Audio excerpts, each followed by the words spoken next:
Hello everyone! Welcome po once again sa ating pong programa and this is Solution with Laverne Duhot and of course that's me. Ako po inyong kaibigan na makakasama at sasamahan po kayo sa ilang minuto na ating pag-aaral at dalayan ko po na tayo po sabay-sabay na matuto. Once again, dito lamang po yan sa inyong programa kung saan ay naghahatid ng tugon sa ating bawat tanong. And this is Solution with Laverne Duhot at maraming salamat po sa ating awiting napakinggan. Jesus, aking sandigan. Mula po yan sa panulat ni Brother Joel Rayo. Naghatid po sa atin sa oras na 31 minuto. Makalipas ang ikapito ng gabi. Ngayon pong Tuesday night, ako po ay talagang tuwan-tuwa because after 2 weeks na tayo po hindi nagsama-sama, nagbabalik po tayo dahil alam nyo na, medyo tayo po ay naging abala sa ating preparasyon sa atin pong katatapos lang na pagdiriwang ng ika-4 na taon ng kabutihan, katapatan at ng biyaya ng Diyos sa Solution Grace Church. And we would like to thank you and of course those people who joined us and celebrated with us.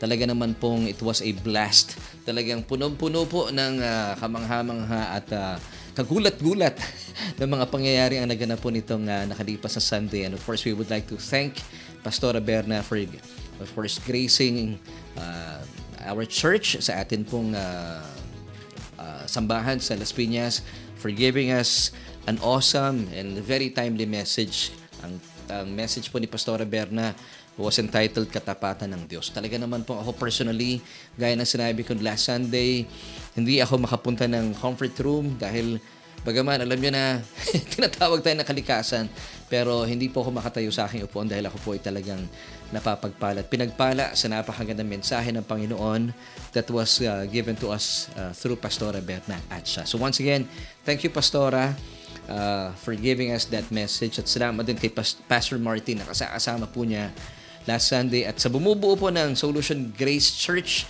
at sa mga nakiselebrate po sa atin, happy 4th anniversary. And of course, tayo rin po ay nasa espiritu pa rin po ng celebration ng Solution with Laverne Duhot naman dahil tayo po ay nasa ika-5 taon na ating ministeryo at dahil po dyan, meron tayong naiwan na testimony last 2 weeks actually 2 Tuesdays ago at ito po ipagpapatuloy natin ngayong gabi pong ito. But of course, before we move on sa ating mga pag-uusapan at sa ating mong talakayin at sa testimony na ating babasahin, ay gusto ko muna batiin po na happy belated birthday kay Brother Josh Rayo, ang butihing bunsong anak po nila Sister Sally at Brother Joel Rayo na siyang sumulat. Si Brother Joel po yung sumulat na ating awiting napakinggan kanina, Jesus, aking sandigan. So happy birthday Josh at sa lahat po ng mga nagdiriwang ng kanilang kaarawan sa araw pong ito at sa linggong ito, amin pong pagbati mula po sa aming family. Once again, happy birthday. At gusto nating batian lahat ng mga kaibigan natin na nakikiselebrate po sa atin for joining us tonight. Brother Ricky Rosito, good evening po sa inyo. Maraming salamat for joining us. Of course, nandiyan din po si Sister Morena Lagisma Silapan. At syempre, hindi mawawala si Brother Alan Laksina Siruano. At nandiyan din po kasama nating nanunood si Sister Sally Jeronimo Rayo. Mamaya po, papakinggan natin ang ganda po ng pagpapatuloy na kanilang testimony. Binigyan niya po nila tayo ng sulat para basahin ko po sa inyo kung paano po nakatulong ang atin pong online Bible study sa buhay po ng mag-asawang napakasipag sa paglilingkod sa Panginoon. Of course, binabati rin po natin sino pa ba? Sister Gigi Cristobal Mendoza na nagbigay ng kanya napakagandang patutuo last Sunday. Thank you so much. Pero sa kabila po nito, hindi pa rin kami nakikita in person with Sister Gigi and I'm praying na soon and very soon makita-kita po tayo. Maraming salamat din pala sa mga kaibigan natin bukod kay Sister Gigi Mendoza na nagbigay ng kanilang mga patutuo. Sila Brother Willie, sila Brother Philip, sila Sister Mylene, and of course ang kanyang butihing hubby. Napakaganda po ng kanilang sinabi sa ating ministeryo. Yes, bagaman sila po ay nasa Dubai, maraming salamat po. Dahil kayo po ay nakapiling namin last Sunday. Nandiyan din si Sister Nenet na nagbigay na kanyang patutuo. Sino pa ba, Mami? Sister Rosalie mula pa sa Israel. Sino pa? Sila, Gospel, of course, sa ating mga kaibigan sa Gospel of Grace and Truth. Maraming salamat. Napakarami po nila at tayo po sinamahan. Of course, sina Ate Han, si Kuya Gilbert at ating bunso, si Kyra. Salamat po sa kanilang mga patutuo. Salamat po sa inyong mga buhay. And, yun nga, nabanggit ko si Brother Philip. So, thank you so much. Ang ganda po ng inyong mga patutuo sa amin. At binabati rin natin si Sir Rose, Marie Casoko, kasama natin ngayong gabi. Si Sir Mary Grace Yambao Rayo. Of course na, kasama rin natin tonight ang atin pong naging guest speaker last Sunday. Walang iba kundi si Pastora Berna Atcha. At gusto ko rin pasalamatan yung mga manggagawa po natin sa church. Sobrang napakahusay po nila. At salamat din kay Kuya Lito Buwan for being able to join us last Sunday. We hope to see you more at makadalaw ka lagi sa ating church. And nandiyan din binabati natin sila Sister Tess Dionela Estanislao. Magandang gabi po sa inyo. Sila Tita Evelyn ba nandito? Hindi ko pa nakikita eh. Sister Patricia Espiritu. Of course, si Pastor Martin, kasama po natin. As usual, hindi po nawawala si Pastor Martin. Thank you so much po, Pastor. Nandiyan din sila Sister Andeng San Andres, and we hope to see you. Yes, we will be seeing you on the last Sunday of November. Sister Norma Vitales, maraming salamat po sa inyong buhay at salamat sa buhay ng inyong anak na si Brother Philip. Salamat din kay Sister Brother Lawrence Mangila. Yan. Ayan, nabati ko na, Mami. Si Brother Solomon Pagapong, good evening din po sa inyo. Maraming salamat. At nandiyan din si Brother Ezra James Rayo, Ella Tiongson Bulacan. Si Sister Ella, maraming salamat po sa inyo. At sa lahat po ng mga kaagapay natin tonight. And napakaganda po ng pag-uusapan natin. But before that, gusto ko muna pong imbitahan kayo. Please don't forget to like, follow, share, and subscribe kung hindi pa po kayo nakasubscribe po sa ating YouTube channel. And don't forget to hit the notification bell so that you won't miss an episode. At ang atin pong question for tonight, ito, maganda po ito. Very timely. Hinahanap ka ba ng Diyos para maparusahan o mapaglaanan niya ng kanyang saganang pagmamahal? Once again, ito po yung ating question for tonight. Hinahanap ka ba ng Diyos para maparusahan o mapaglaanan niya ng kanyang saganang pagmamahal? Pwede ba natin pakita yun, Kuya, sa screen? Ano? So, kaibigan, ang ganda po ng question natin for tonight. So, please give us a comment kung ano po ba ang inyong paniniwala. Ang Diyos po ba ay nandyan? Hinahanap ba tayo para maparusahan o mapaglaanan ng kanyang saganang pagmamahal? Nasasagutin po natin, of course, sa gabing ito with our episode entitled Covenant Keeper. Siyempre pa, dito lang yan sa ating programa.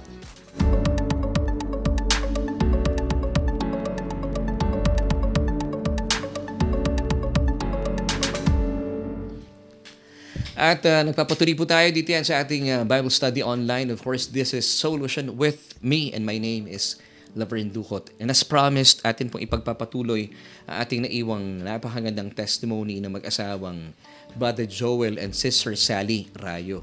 At gusto ko rin batiin ang kanilang mga butihing anak sila Iana, and of course nag-celebrate still na kanyang birthday, I believe. No? Hindi naman nag-celebrate tayo isang araw lang. Alam mo na mga Pilipino, isang linggo yan. Binabati natin belated happy birthday kay Josh Brayo.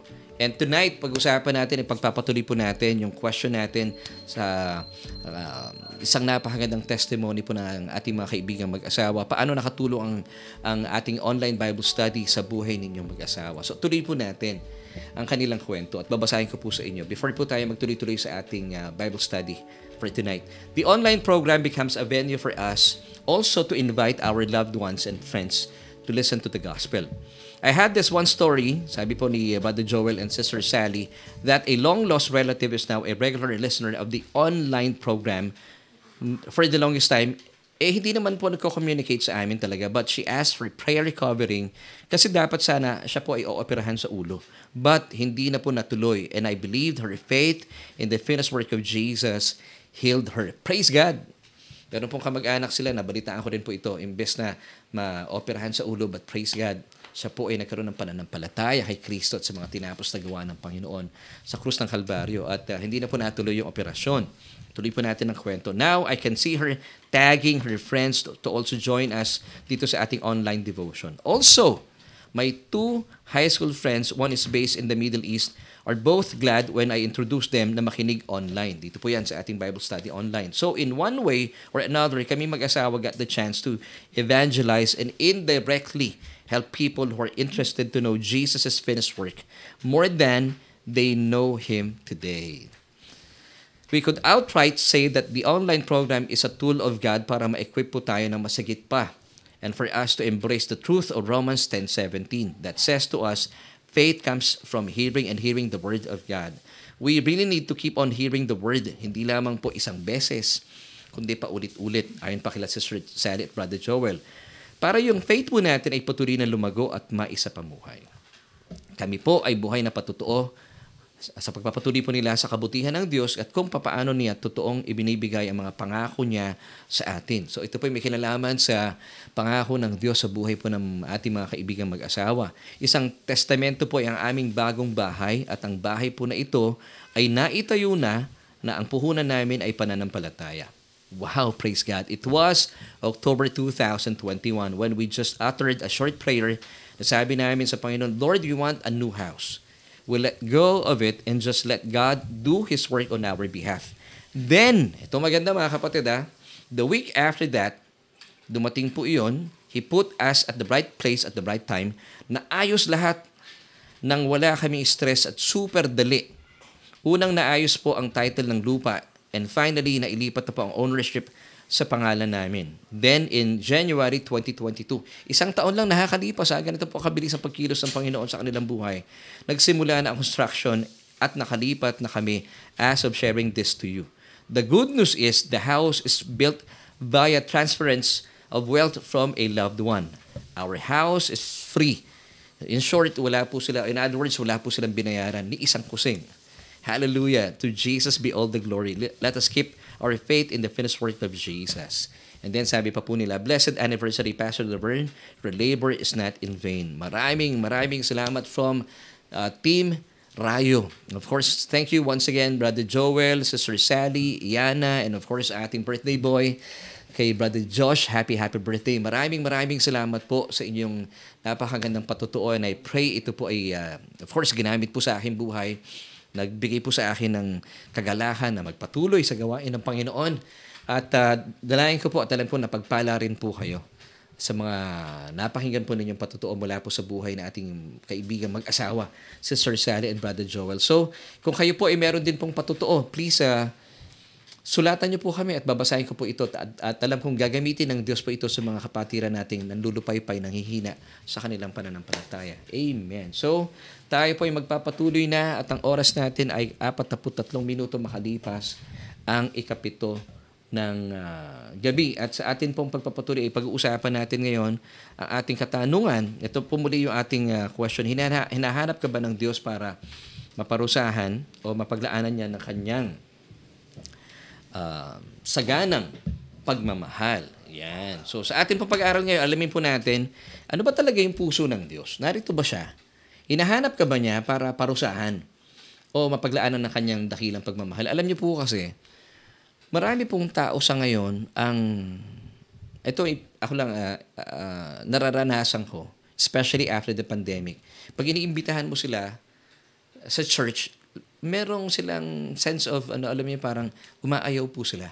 Now, I believe it's because of wrong belief. Meron silang maling paniniwala about God. So, tonight, kung kayo po ay isa sa mga taong tinutukoy natin na kung bakit lumalayo sa Diyos, dahil marahil ang paniniwala mo, dahil sa mga narinig mo, alam mo, ang Diyos ay galit sa akin, hinahanap niya ako para parusahan niya.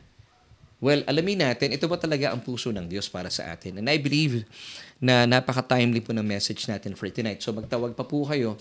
Ano ba talaga ang, sa tingin nyo, ano ba ang dahilan ng Diyos?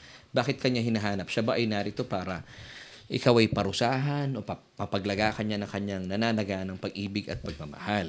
Alam niyo po, importante po na maintindihan natin ang katotohanan ito. Sa liwanag ng salita ng Diyos, ang Biblia.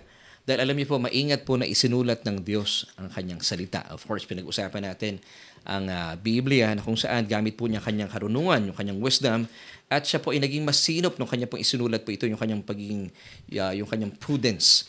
Amen. So hanapin po natin sa mga nakasulat sa Biblia at tukuyin natin talaga Bakit ka hinahanap ng Diyos? Hinahanap ba ako ng Diyos? That's the first question. Yes, hinahanap po kayo ng Diyos. Ngayon, dito nagkakaroon ng problema ang tao. Bakit ako hinahanap ng Diyos? Sa gabi po ito, tatalakay natin, alamin natin ng katotohanan, hinahanap ka ba talaga ng Diyos para parusahan, hatulan, o para mapaglagahan ng kanyang nananaganang pag-ibig at pagmamahal? So ito po yung ating pag-uusapan at alamin po natin sa pamagitan ng pag-aaral ng tinatawag na typology. At hahanapin po natin sa mga sitas ng Biblia at especially po sa gabing ito, hanapin natin sa sitas ng kasulatan sa lumang tipan, hanapin natin ang Panginoong Hesukristo. Bakit natin kailangang hanapin ang Panginoong Hesukristo? Kahit sa lumang tipan.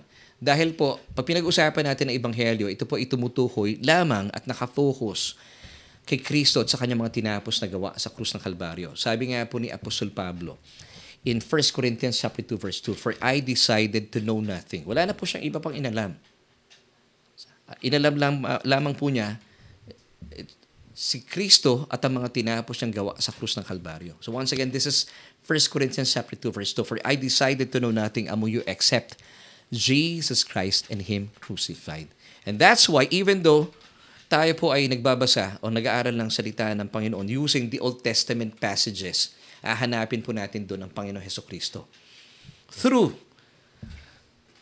yung tinatawag na typology. Ito po ang sistema ng Biblia na kung saan makikita po natin ang puso ng Diyos sa pamamagitan po ng kwento, sa pamamagitan po ng ating mga tauhan sa kwento. So pag binanggit po natin ang word na typology, what is a typology? Ito po ang meaning ng salitang typology. The study and interpretation of types and symbols, originally, especially in the Bible. So ang dalangin ko po sa istorya ating pag-uusapan ay makita po natin ang Panginoong Hesukristo at ang tunay na tinitibok ng puso niya para sa akin at para sa iyo.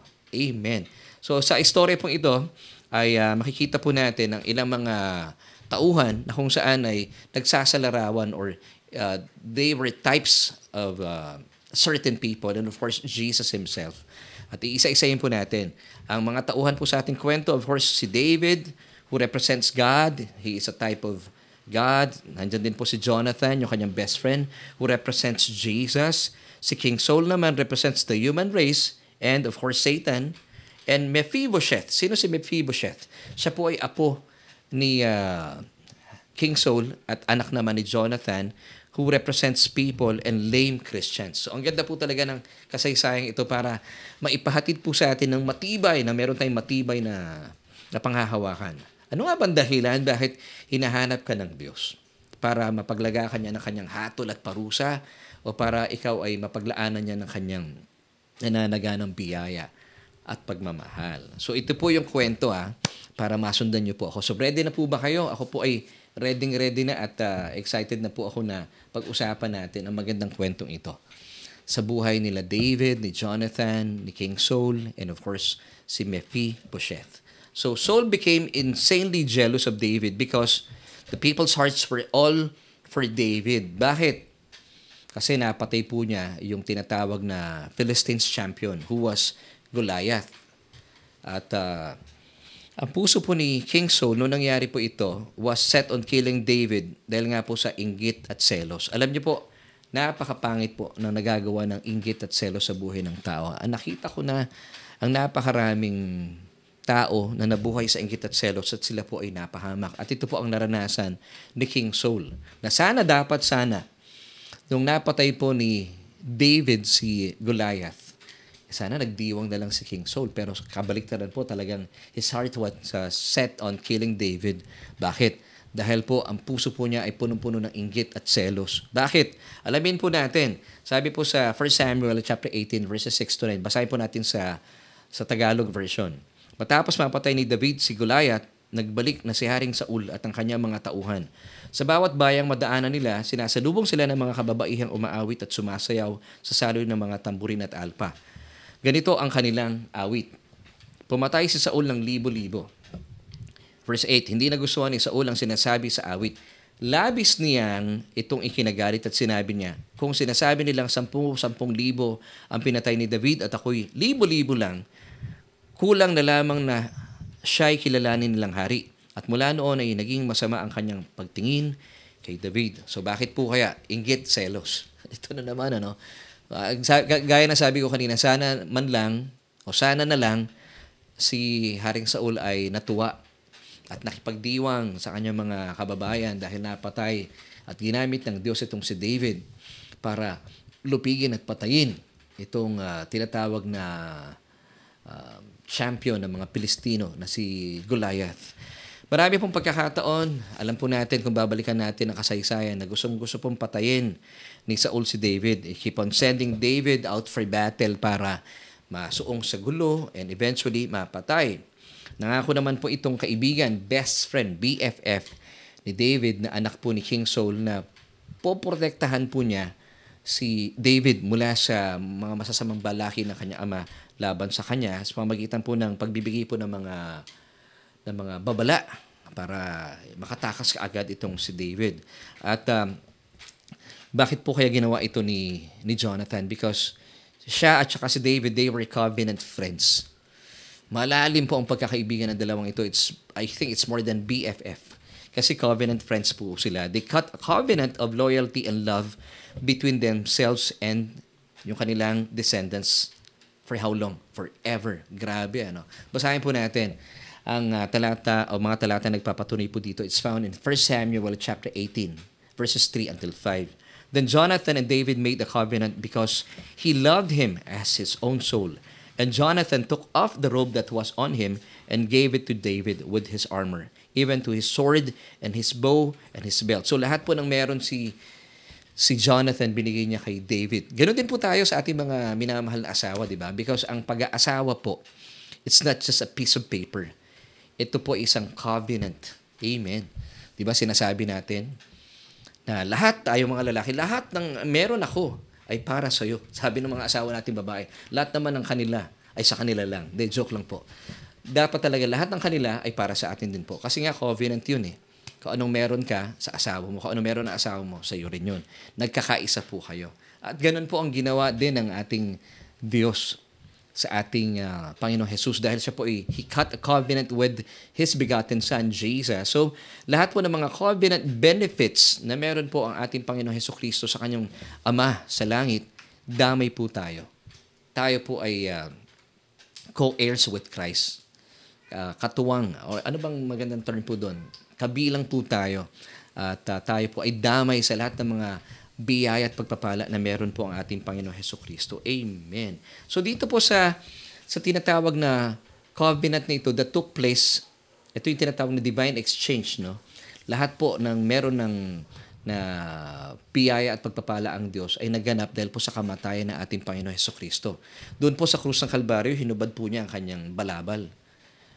Siya po ay nagmukhang kahiyahiya sa harapan ng maraming tao para tayo po ipagtakpan ng ating kahihiyan at balutin tayo ng kanyang robe of righteousness. And this is called divine exchange that took place at the cross. So ito po yung magandang ginawa ng Diyos sa atin. Amen. At ito rin po yung isang pagsasalarawan na nangyari po sa pagitan ni David at saka ni Jonathan. So bahagi po ng tipanan ni Jonathan at saka ni David na kalingain po, hindi lamang po yung kanilang sarili. Ang maganda po rito, kabilang po ang bawat miyembro na kanilang angkan. Ang grabe po itong covenant promise na ito, itong covenant sa pagitan nila ni Jonathan at saka ni David. 1 Samuel chapter 20 verse 42. Then Jonathan said to David, "Go in peace, since we have both sworn in the name of the Lord, saying, may the Lord be between you and me, and between your descendants and my descendants forever." So he arose and departed, and Jonathan went into the city. So all the descendants of Jonathan were part of the covenant benefits. Hindi lamang po ito natatapos sa kanilang dalawang magkaibigan. So damay-damay po dito ang mga lahi ni David, at gayon din po ang mga lahi ni Jonathan. So lahat po ng covenant benefits hindi lamang po available sa kanilang dalawa, but sapul din po ang coverage po ng benefits na ito, sapul din po ang kanilang mga minamahal sa buhay. Amen. At ganoon din po tayo bilang mga nakipag-isa kay Kristo Jesus. Lahat ng mga pangako ng Diyos ay para sa atin po. Amen. Ito po ipinapatutuhanan sa atin ng 2 Corinthians chapter 1 verse 20. For all the promises of God in Christ are yes, and in Him, amen, to the glory of God through us. Samantala, sinasabi po ng ilang mga tagapagturo sa ngayon na hindi po kabilang ang mga hentil, mga mananampalatayang hentil sa mga pangako ng Diyos kay Abraham. Well, I beg to differ because I believe since tayo po ay nakipag-isa na kay Kristo Jesus, we are now seeds of Abraham. So lahat po ng mga biyaya at pagpapala na laan ng Diyos kay Abraham, kabilang tayo. Why? Because we are in Christ Jesus. We are co-heirs with Christ. So lahat po ng mga pangako ng Diyos mula Genesis until Revelation, minus the curses, belongs to us. Belongs to me and belongs to you. Amen. And amen. Kung kayo po ay naniniwala, pakilagay po ang amen. At ito po ay pinapatutuhanan sa atin ng Galatians 3:29. And if you are Christ's, then you are Abraham's seed and heirs according to the promise. Pag sinabing heirs, tagapagmana. So tayo po ay tagapagmana since we are in Christ Jesus. Amen. Kapwa po tayong tagapagmana na ating Panginoong Hesukristo. Romans chapter 8 verse 17. And if children, then heirs of God and joint heirs with Christ. Sino-sino po ito? Tayo po ito. So kagaya po ni Jonathan at saka ni David, tayo po ay kabilang sa napakagandang pangako ng Diyos. Dahil siya po, He cut a covenant with His begotten Son at lahat po ng mga pagpapala at biyaya na nakalaan kay Kristo Jesus, it also belongs to us. Amen. If you believe this, pakilagay po sa ating comment section. Amen. Ibig sabihin, you are in agreement with God. Amen and amen. Now, balikan po natin itong kwento ni na Saul, David, Jonathan at Mephibosheth. Nang mabalitaan po ng mga tauhan ng palasyo at ng mga kamag-anakan at mga apo at anak ni Haring Saul, na ito pong si Haring Saul ay napatay sa labanan kasama po ang kanyang anak na si Jonathan, lahat po sila ay nangatakot. Dahil mayroon pong ibinalitang kasinungalingan itong si Haring Saul concerning David. Ang sabi po niya, na kapag ako'y namatay, sabi niya sa mga tauhan sa palasyo, at kasama po dito yung kanyang mga kamag-anakan. Muli pong sabi niya, kapag ako ay namatay, alam niyo, gagawin ni David, tahasan niya kukunin ang trono at papatayin niya kayong lahat. Ito po yung sinabi niya sa kanyang mga apo, sa kanyang mga anak, sa kanyang mga tauhan sa palasyo. Kaya po nung nabalitaan ng mga tauhan ng palasyo na namatay na ito at napatay itong si Haring Saul, sobrang natakot sila, of course, na sa mga ibinalita at ipinahayag ni Haring Saul sa kanila. At dahil sa sobrang takot po nila kay David, nagkaroon po ng, of course, commotion dun sa palasyo. Lahat ng mga tao sa palasyo, lahat ng mga kamag-anakan ni Haring Saul, kabilang na po ang isang nag-aalaga o yung yaya ng batang 5 taon, ay nagtakbuhan po sila dahil po sa pagmamadali, sa takot, ay nalaglag po itong batang ito. At ang batang ito, na apo ni Haring Saul, na anak po ni Jonathan, ay nalumpo. 5 taon ang bata pa lamang po, nalumpo na po siya at hindi na po ito nakalakad. Now, ito po ang talata bilang patunay. 2 Samuel chapter 4 verse 4.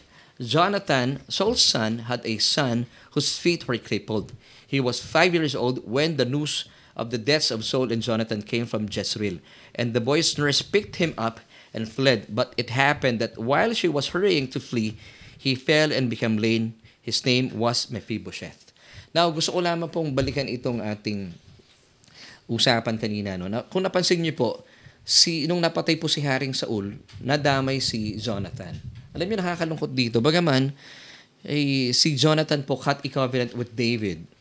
Ang problema, bagaman naniniwala po siya na napakabuti ni David at ang kanyang ama po ay ang sama dahil ilang beses po nagbalak na patayin po yung kanyang best friend. Pero hindi po siya tumayo sa lugar ni David. Lagi po niya kasama yung kanyang ama. At dito siya sa panig ng kanyang tatay, laging sumasama.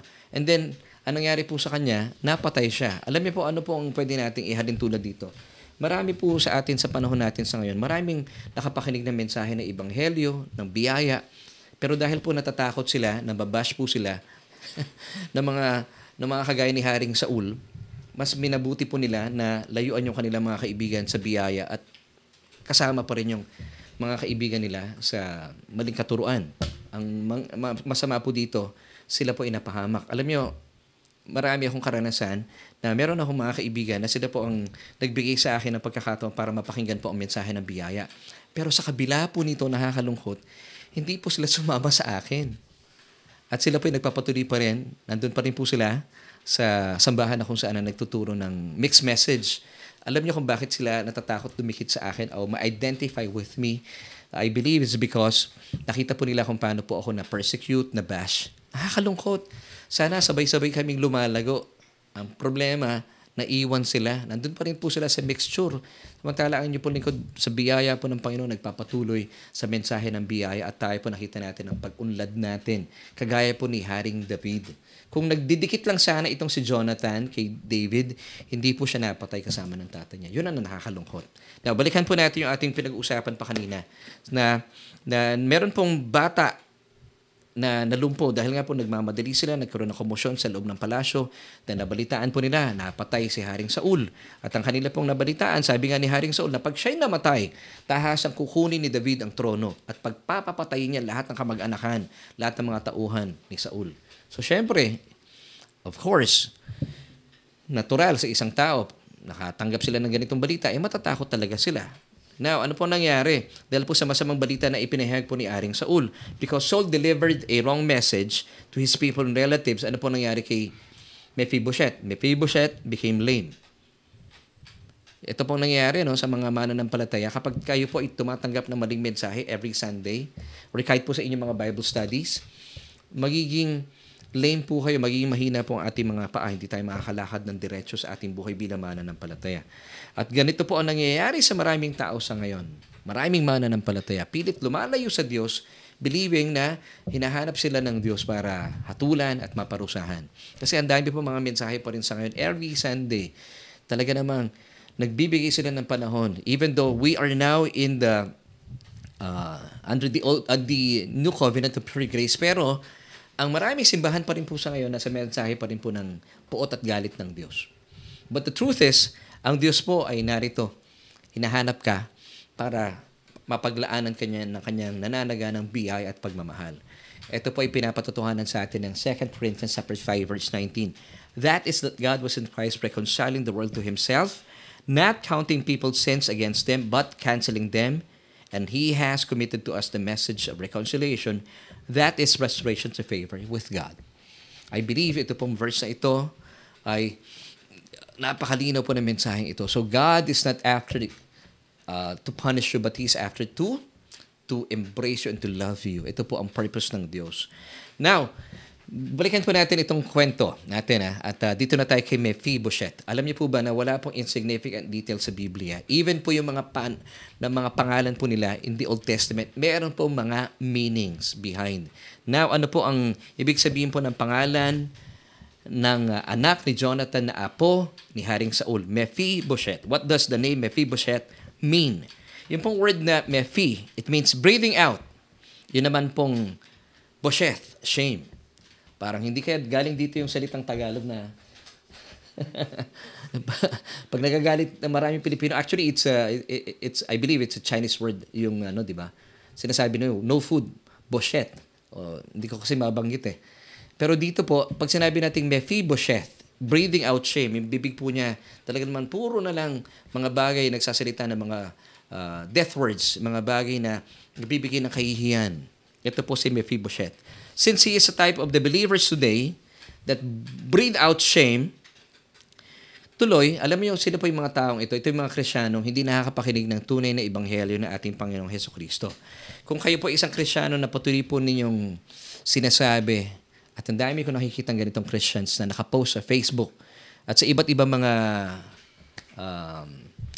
media platforms, sinasabi nila, Christians po ito, I am a sinner saved by grace. Now, if you are still posting this o sinasabi niyo pa rin po ito, I am a sinner, pag sinabing I am, present tense, a sinner saved by grace, would you believe that you are breathing out shame?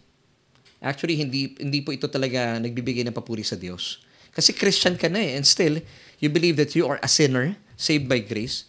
Now, this is not right kasi kung kayo po ay isang mananampalataya na and still a sinner, alam mo, dinideklara mo, you are breathing out shame. Sinasabi mo sa mundo, patay si Jesus. Hindi siya na nagumpay, hindi siya nabuhay na maguli. And that's why you're still a sinner. Now, basahin po natin ang sinasabi ng 1 Corinthians 15:17. And if Christ is not risen, your faith is futile or futile. Pag sinabing futile, walang kabuluhan. because you are still in your sins. Now, i-reverse po natin yung verse na ito. Let me ask you, nabuhay po ba na maguli ang Panginoon Hesukristo? Yes. So, Christ has risen from the dead. So, ibig sabihin, your faith is effectual, hindi po futile. May kabuluhan. So, kung buhay po ang Panginoon Hesukristo at mayroon pong kapararakan ng kanyang pagkabuhay na maguli, mayroon pong saysay. So, ibig sabihin, wala ka na sa iyong kasalanan. Because as a believer, you are not anymore a sinner, but the righteousness of God in Christ Jesus. Amen. So, wag po natin gayahin si Mephibosheth. Dahil po wala siya naririnig na word, he's breathing out shame. Ganon din po tayo kapag mali po yung mensahe ating napapakinggan, hindi po ebanghelyo, hindi po yung biyaya ng Panginoon. You're breathing out shame. Patuloy niyo mo sinasabi, I am a sinner saved by grace. Christian na po kayo, ha? Now, if you're doing this still, you are breathing out shame.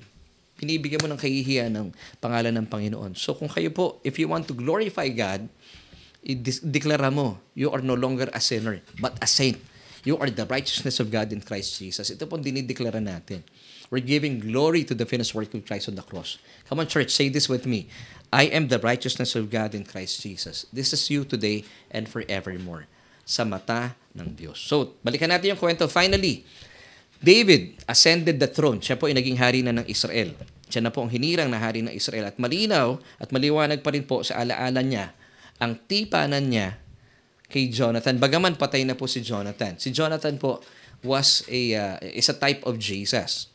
So si David po, he is a typology of God the Father. Sa kabila po na patay na ang kanyang kaibigan, ang kanyang best friend, still, buhay na buhay po sa kanyang isipan ang kanyang covenant with his BFF na si Jonathan. Now, bakit? Because si David po, he was a covenant keeper. Pag meron silang pinagkasunduan, kahit na mamatay pa yan, ipagpapatuloy po niya at sadyang isa sa katuparan po niya ang covenant na ito na ang kanila pong pagkalinga ay hindi natatapos sa kanilang magkaibigan because damay po dito yung kanyang salin lahi. Basahin po natin 1 Samuel chapter 20 verse 42. Jonathan told David, "Go in safety inasmuch as we have sworn to each other in the name of the Lord, saying, the Lord shall be between me and you and between my descendants and yours forever." So damay po dito yung kanilang mga kamag-anakan.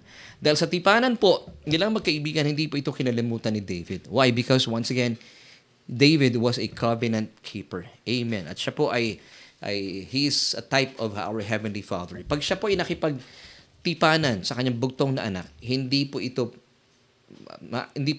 pwedeng hindi isa katuparan ng Panginoon, ng ating Diyos ang masalangit. Why? Because our Heavenly Father is a covenant keeper.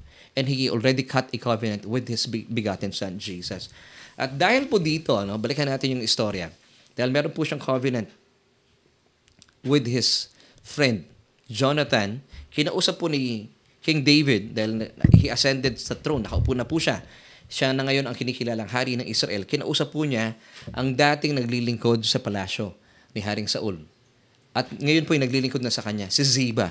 And I believe Ziba here is a typology of the Holy Spirit. So tinanong po niya, sabi niya dito, ang ganda po ng kanyang, sabi ni King David, meron pa bang pwede pang pagpalain sa kamag-anakan ni Haring Saul at ni Jonathan. Basahin po natin ang mga talata ito. 2 Samuel chapter 9 verses 1 to 4. Now David said, "Is there still anyone who is left of the house of Saul, that I might show him kindness for Jonathan's sake?" So ito pong kanyang ginagawa na kabutihan, na biyaya, pagpapakita po ng kabutihan sa mga kamag-anakan po ni Jonathan. Ginagawa niya po ito, hindi po dahil sa kabutihan ni Mephibosheth o ni sino man. Ito po yung ginagawa niya for Jonathan's sake. Ganito rin po ang nangyayari po sa atin. You know why you are so blessed today? Bakit po tayo sobrang pinagpala ng Diyos? Hindi po dahil sa ating mga ginawa o mga ginagawa at mga gagawin pa sa future. It's for Jesus' sake. Kaya po tayo blessed today. It's because of what Jesus did on the cross. So ito rin po ang ginawa ni David sa mga kalahi ni Jonathan. Kung bakit po pagpapalain ni David si Mephibosheth because of Jonathan. Because David cut a covenant with Jonathan. Tuloy po natin. This time, verse 2 na po tayo. Still with 2 Samuel chapter 9. And there was a servant of the house of Saul whose name was Ziba, So when they had called him to David, the king said to Ziba, "Are you Ziba?" He said, "At your service." Then the king said, "Is there not still as someone of the house of Saul to whom I may show the kindness of God?" And Ziba said to the king, "There is still a son of Jonathan who is lame in his feet." So the king said to Ziba, "Where is he?" And Ziba said to the king, "Indeed, he is in the house of Machir, the son of Amiel, in Lo-debar." So meron pa, sabi niya, meron pa pong kamag-anakan itong si Jonathan at si King Saul. Nandoon sa Machir, the son of Amiel. Nandito pa pala si Ate Amiel. Ano? Binabati natin si Ate Amiel. So, according to Ziba, si Mephibosheth po ay nasa bahay ni Machir, na anak ni Amiel, sa Lo-debar. So once again, napakaganda po ng istoryeng ito. Wala pong insignificant detail dito. Now, bakit po nabanggit dito yung word na o yung place na Lo-debar? Ano po ang kahulugan ng salitang ito sa wikang Hebreo? Now, what does Lo-debar mean?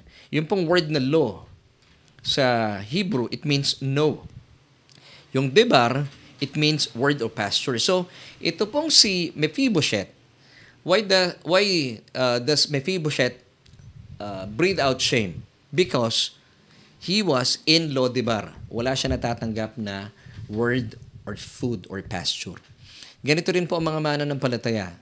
Alam niyo kung kayo po hindi po kabilang sa isang church na nagbibigay po ng mensahe na tunay na ebanghelyo ng Panginoon, or kayo po ay kabilang sa isang church na nagbibigay ng ebanghelyo ng Panginoon Hesukristo, pero hindi po kayo nakakapag-church regularly, wala kayong tinatanggap na pasture or food or word ng Panginoon, you would consider yourself nandun kayo sa Lo-debar.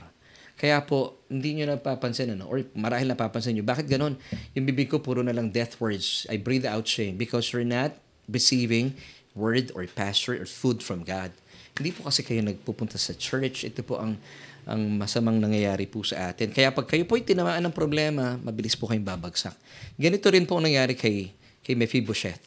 Kung bakit po siya ay he's breathing out shame, it's because nandun po siya, nananatili siya kay Machir, anak ni Amiel, sa Lo-debar. Wala siyang kinakain na salita eh. Wala siyang tinatanggap na encouragement mula sa kanyang paligid. Ano pong tinatanggap po niya? Paniniwala niya, mali pa. Pag ako natagpuan ni King David, patay kang bata ka. Yun ang pinapaniwalaan niya. Kaya po siya nagtatago. Maraming tao ngayon ganito Nagtatago sa Diyos, ay lumapit sa Diyos, ayaw magsimba. Tatakot sila because they have this wrong believing. Hinahanap ako ng Diyos para parusahan. Ang dami ko kasing kasalanan eh. Pero kaibigan, sa totoo lang, hindi na po kayo hinahanap ng Diyos para parusahan. Yung pong kaparusahan, binuntun na po ng Panginoong Diyos sa kanyang bugtong na anak na si Kristo. Kaya nga po sabi ng 2 Corinthians 5:19, hindi na po kayo nahahanap ng Diyos para parusahan, bagkus para paglagakan ng kanyang pagmamahal at saganang biyaya. Amen and amen. Now, nang malaman po ni King David na may anak po itong si Jonathan at apo itong si Haring Saul, ano pong ginawa niya? So tingnan natin yung mga sumunod na nangyari. 2 Samuel chapter 9 verse 5. Then King David sent and brought him out of the house of Machir, the son of Amiel, from Lo-debar. Now, have you noticed, ang ganda po ng ginawa dito ni King David, hindi po niya pinapunta si Mephibosheth. Bagkus pinasundo, napaka-special po ng batang ito. Ganon din po ang ginawa sa atin ng Diyos. Hindi po tayo inutusan ng Diyos na lumapit kayo sa akin. Kayong mga makasalanan kayong tao kayo, hindi niya ginawa yun. Ano pong ginawa ng Diyos sa atin? Isinugo po niya ang kanyang sarili, nagkatawang tao. At bumaba sa mundo para abutin po ang ating mundo at ang kinin ng kasalanan ng tao. Wow, ganun po ang ginawa ng Panginoon dahil mahal na mahal tayo ng Diyos. So, napaka-special po nito ni Mephibosheth, ipinasundo ni King David. Amen. So, ganito po ang ginawa ng Diyos sa atin, Kasi hindi nga po, wala tayong kakayahan na lumapit sa Kanya. Ang ginawa ng Diyos, siya po ay nagkatawang tao. Inabot po ang ating mundo at inangkin po niya ang ating mga kasalanan. Siya po ang umabot sa atin. Siya ang pumunta sa atin. Ephesians 2:13, but now in Christ Jesus, you who once were far off have been brought near by the blood of Christ. So ginawa po ito ni King David once again for Jonathan's sake. Amen. 2 Samuel chapter 9 verses 6 to 7. Now when Mephibosheth, the son of Jonathan, the son of Saul, had come to David, he fell on his face and prostrated himself. Then David said to Mephibosheth, and he answered, "Here is your servant." So David said to him, "Do not fear, for I will surely show you kindness for Jonathan, your father's sake, and will restore to you all the land of Saul, your grandfather, and you shall eat bread at my table continually. Now, because Saul delivered a wrong message, ano po ang nangyari kay Mephibosheth? Ito yung kanyang inangkin na message, no? Number 1, pinag-usapan na natin kanina, Mephibosheth became lame. Number 2, Mephibosheth became fearful. And number 3, Mephibosheth became unproductive. Pero, sa kabila po nito, inabot po siya ni David. Pinasundo siya because he's so special for Jonathan's sake. Alam niyo po, ano po mga nangyari nung nagkita na po sila ni King David? Salungat po ito sa inaasahan ni Mephibosheth. Ang ginawa po dito ni David, puro po pagpapala, biyaya, and amen. Ang matagal na kinatatakutan po ni Mephibosheth, ang siya pang sumundo sa kanya. At ipinamalas po sa kanya yung kanyang biyaya, hesed. Basahin po natin 2 Samuel 9 verse 7. So David said to Mephibosheth, "Do not fear, for I will surely show you kindness." Yung word po dito na kindness in Hebrew, it's hesed, which means grace, for Jonathan your father's sake. Now, isa-isahin po natin. What did King David say when he finally met Mephibosheth? Number 1, according po ito sa 2 Samuel chapter 9 verse 7. Sabi ni King David, "Do not be afraid." Number 2, why? "For I will surely show you kindness for Jonathan your father's sake." Number 3, ito po magandang mangyayari. At naranasan ni Mephibosheth, "I will restore to you all the land of Saul, your grandfather." Grabe, no? Lahat ng pag-aari, lahat ng lupain na meron ng lolo mo, ibabalik ko sa'yo. Wow! Number 4, "You shall eat bread at my table continually." Ano ibig sabihin nito? Aampunin na po ni David itong anak ni Jonathan. Wow, ganun pong ginawa ng Diyos sa atin. Bagaman tayo po napakamakasalanan. Pero patuloy po tayong kumakain sa kanyang hapagkainan. Now, pag ikaw ay sinama sa hapagkainan ng hari in those days, ibig sabihin ikaw ay inampun. Tinuturing kang anak niya. Isipin mo, no? Ito yung taong for the longest time iniiwasan ni Mephibosheth because of the wrong message that was given by his lolo. Kinatatakutan niya, nilalayuan niya. Pero dapat pala lumalapit siya. Ganun din po tayo sa Diyos. Marahil kayo po'y tumatanggap still ng maling balita, maling mensahe mula sa Diyos. Lumalayo kayo sa Diyos. Pero sa totoo lang, inahanap ka niya para i-restore niya lahat ng mga ninakaw sa iyo ng demonyo. Para ibalik sa iyo yung mga bagay na tinanggal sa iyo yung mga mali mong paniniwala. At gusto ng Diyos, kumain ka sa kanyang hapagkainan. Gusto niya i-enjoy mo ang pagkain na sadyang nakalaan para sa iyo. Wow! Kaibigan, ito po yung Old Testament passages, pero ipinapakita po dito ang puso ng Diyos para sa atin. Amen. Bakit ka lalayo sa Diyos? So malinaw po dito sa kwentong ito, no? Na ipinapakita sa atin, malinaw na ipinapahayag sa atin, na hindi po tayo hinahanap ng Diyos para parusahan o hatulan. Pagkos paglagakan ng kanyang nananaganang biyaya at pagmamahal. Now, ito po mga covenant benefits pong ito na mayroon na po tayo, dapat po natin inaangkin. Kasama po dito, lahat mga ninakaw ng kalaban sa iyo, ibabalik sa iyo ng Diyos yan. If you believe this, say amen. Angkinin po natin. Covenant benefits po natin ito. At kayo po'y karapat dapat na kumain sa hapagkainan ng Diyos. Angkinin po natin ito. Kasama po ito sa coverage sa mga benefits ng tipanan ng bagong kasunduan ng purong biyaya. Amen. So ano naman po ang reaksyon ni Mephibosheth? Maganda po ito. 2 Samuel chapter 9 verse 8. Then Mephibosheth bowed down himself and said, "What is your servant that you should look upon such a dead dog as I?" Alam niyo kung bakit po tayo pinagpapala ng Diyos? It's because of Jesus' sake. Ang tawag po dito, biyaya. Undeserved favor, unearned favor, and unmerited favor. So, hindi po talaga tayo karapat-dapat. Pero meron po tayong matibay na pundasyon dahil kay Kristo Jesus. So, all you have to do, wag na po tayong, alam niyo na, "Lord, wag na, hindi ko natatanggapin yan." Wag ganon. Ano yan tradisyong Pilipino yan Ang pinakamaganda po natin gawin, believe it and then receive it and then say thank you. Gamitin mo yung mga covenant benefits na yan because covenant keeper po ang ating Diyos. Pag sinabi niya, angkinin po natin yan, paniwalaan po natin. Ephesians chapter 1, verse 6, "To the praise of the glory of His grace by which God made us accepted in the beloved." And that's why today, tayo po'y katanggap-tanggap kay Kristo Jesus. Believe that you are greatly blessed and highly favored for Jesus' sake. Now, bakit po greatly blessed and highly favored po itong si Mephibosheth? Because of Jonathan, his father. Amen and amen. But wait, there's more. Hindi pa po natatapos dito. Sana makover ko po ito lahat, no? It's 8:20 already. Hindi po natatapos dito ang kasaganaan ng biyayang ibinigay po ni King David. Isipin mo sabi ni King David, huwag ka matakot dahil pawang mabubuting bagay na nais ko para sa iyo. Ibabalik ko ang mga lupain ng iyong lolo. Grabe, ano? And then, kakain ka sa aking hapagkainan. Now, ano pa po yung nakalaan dito na mga biyaya ni David para kay Mephibosheth? Basahin po natin ang 2 Samuel chapter 9 verses 9 till 11. Tinawag ni David si Ziba at sa harapan niya ay sinabi, ibibigay ko sa apo ni Saul ang lahat ng ari-arian niya at ng kanyang sambahayan. Kayo ng inyong mga anak at mga alipin ang magbubungkal ng kanyang lupain. Aalagaan ninyong mabuti upang mag-ani ng sagana at magkaroon ng sapat na pagkain ng sambahayang ng iyong Panginoon. Ngunit si Mephibosheth ay sa akin sasalo ng pagkain. Ang mga anak ni Ziba ay 15 at 20 ang kanyang mga alipin. Sumagot si Ziba, masusunod pong lahat ang utos ninyo, kamahalan. Wow, pinagpala po talaga ni David si Mephibosheth at lahat ng mga angkan ni Mephibosheth for Jonathan's sake.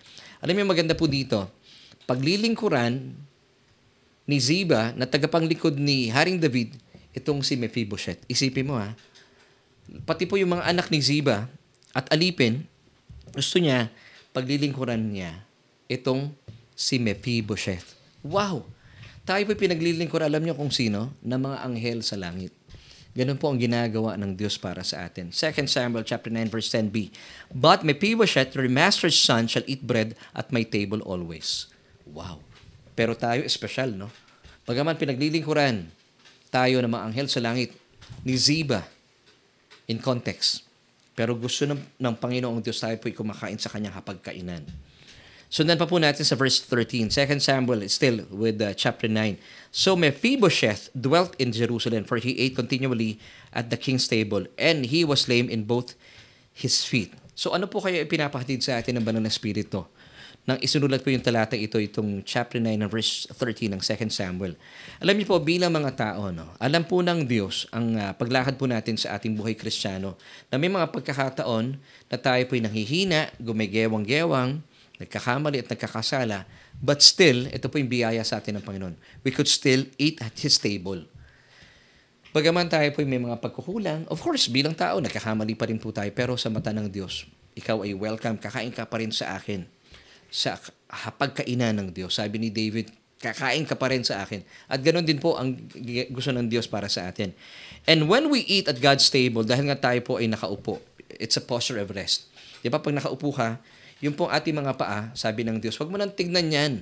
Bagaman yan ay minsan gumigewang nanghihina, tignan mo na lang, manatili kang namamahinga sa aking hapagkainan.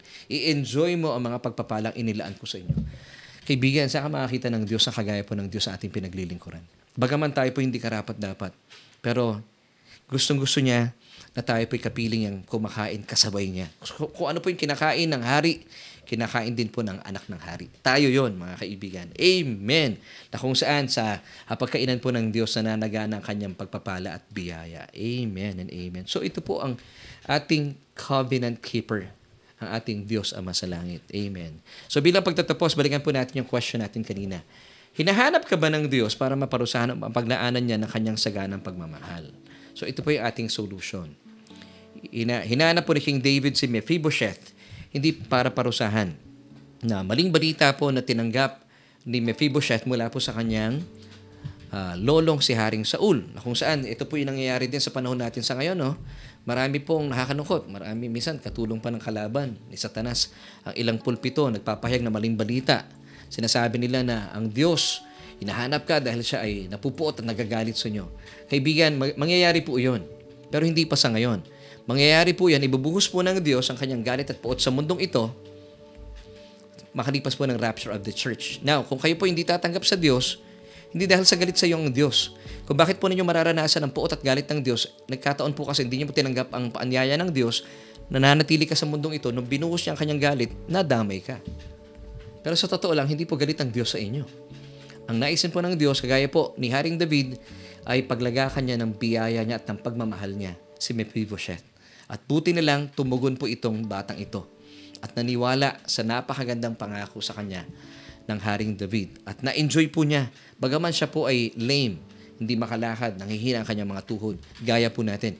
Pero he enjoyed the blessings of King David. Amen. At lahat po ng mga pangako ng hari ay nakamit po niya. Ganon din po tayo. Lahat po ng ninakaw sa atin ng kalaban, ang kinin po natin, ito po ay sadyang ibinalik na po sa atin ng ating Panginoon sa pamamagitan ng ating Diyos sa pamamagitan ng kanyang bugtong na anak na si Jesus. Why? Because our Abba, our God the Father, our Heavenly Father is a covenant-keeping God. Pag sinabi niya, nangyayari. Amen. Ganito rin po ang nilalaman ng puso para sa atin ng Diyos.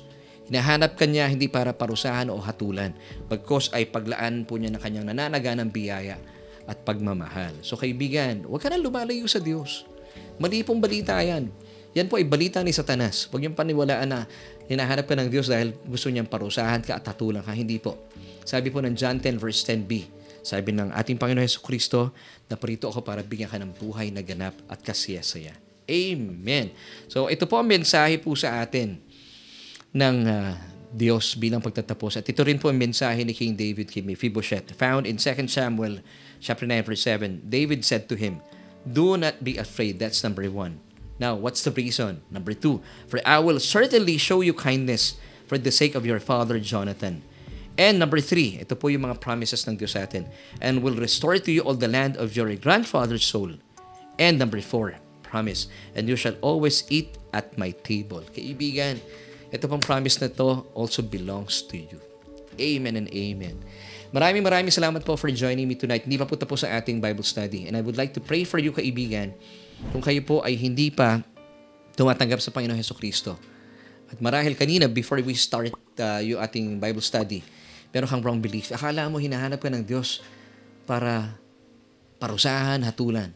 But praise God, ngayon po nagkaroon ng change of mind. Nagkaroon ng tinatawag na metanoia.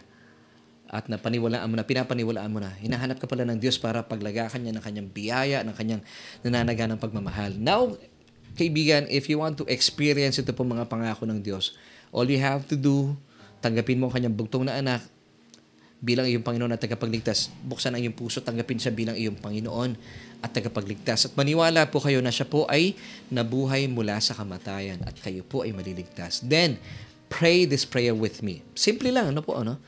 Mananalangin po ako, sabayan niyo po ako sa aking panalangin na nagmumula sa inyong puso. Pwede po ba yan? Okay, let's pray. Sabihin niyo po ito, "O Diyos, kinikilala ko po ang aking sarili. Walang lakas, walang kakayahan para iligtas sa aking buhay. Kaya naman, Jesus, kinikilala kita at tinatanggap kita bilang aking Panginoon at sariling tagapagligtas. Dahil naniniwala po ako na sa iyong kamatayan sa krus ng Kalbaryo, inangkin mong lubusan ang mga kasalanan ko. At naniniwala din po ako na kayo po ay muling nabuhay mula sa mga patay. O Diyos, salamat po at tinatanggap ko rin po ang iyong mga pangako na lahat ng mga ninakaw sa akin ni Satanas ay i-restore mo sa akin dahil ako po'y anak mo na. At naniniwala rin po ako na nariyan ka para patunayan sa akin ang iyong pagmamahal at hindi para ako'y husgahan at parusahan. Salamat, Panginoon, sa buhay na walang hanggan dahil ang aking pangalan ay nakasulat na sa aklat ng buhay.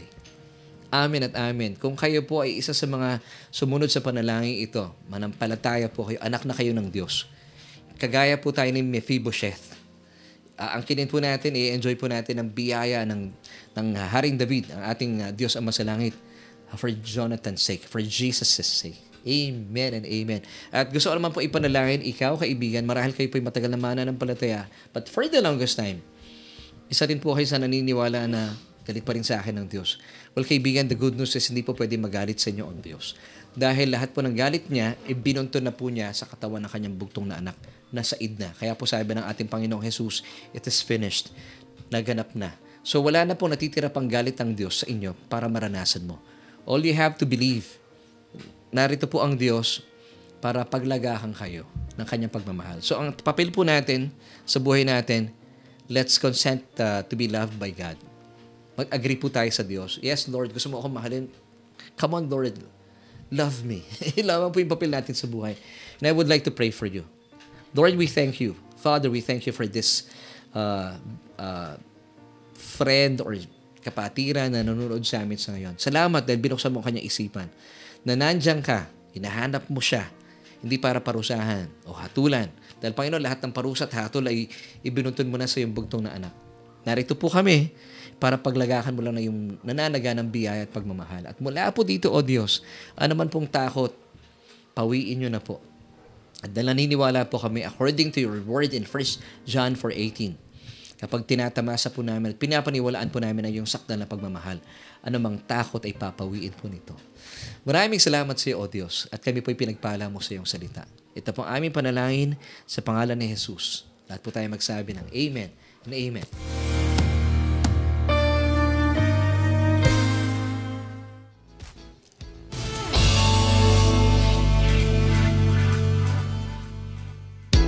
Kaibigan, thank you so much for joining me tonight at halos isang oras na po tayo or isang oras na tayo magkakasama. Actually, more than an hour. Maraming salamat po for joining us tonight.